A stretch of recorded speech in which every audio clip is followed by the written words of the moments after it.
Selamat datang di channel Kang Pah. Di video ini Kang Pah akan membagikan tutorial cara mengatasi HP Android tidak bisa terhubung WiFi. Namun sebelum lanjut silahkan subscribe dan nyalakan lonceng notifikasinya agar tidak ketinggalan video terbaru dari channel Kang Pah. Oke, langsung saja ke tutorialnya. Nah, ada beberapa kemungkinan ketika kalian menggunakan WiFi dan tidak tersambung ke hotspot teman kalian atau ke WiFi. Nah, mungkin yang pertama ya, mungkin dari pengguna yang menawarkan WiFi ke kita itu sudah mengubah kata sandinya. Yang awalnya kita sudah login, ternyata WiFi yang aktif itu sudah diubah password atau kata sandinya sehingga kita mengeklik dan itu tidak tersambung. Itu yang pertama.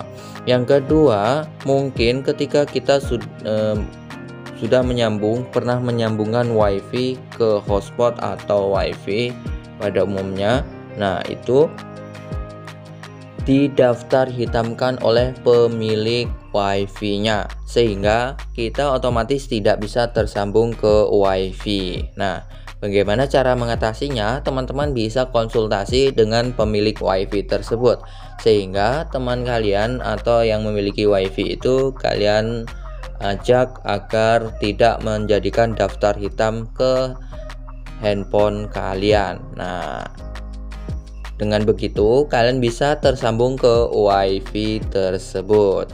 Ada kemungkinan yang ketiga, kalian sudah tersambung ke WiFi atau hotspot teman kalian, ternyata itu tidak bisa digunakan untuk internet.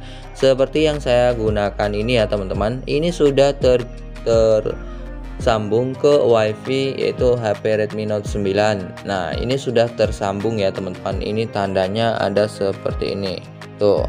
Nah, dikarenakan yang mengaktifkan hotspotnya dan saya WiFi sehingga tidak ada internetnya karena tidak ada kuotanya ya teman-teman. Yang kita mintai WiFi itu tidak ada kuotanya sehingga tidak bisa kita menggunakan WiFi tersebut. Oke teman-teman, itu ada beberapa solusi yang bisa kalian lakukan. Semoga bermanfaat dan terima kasih.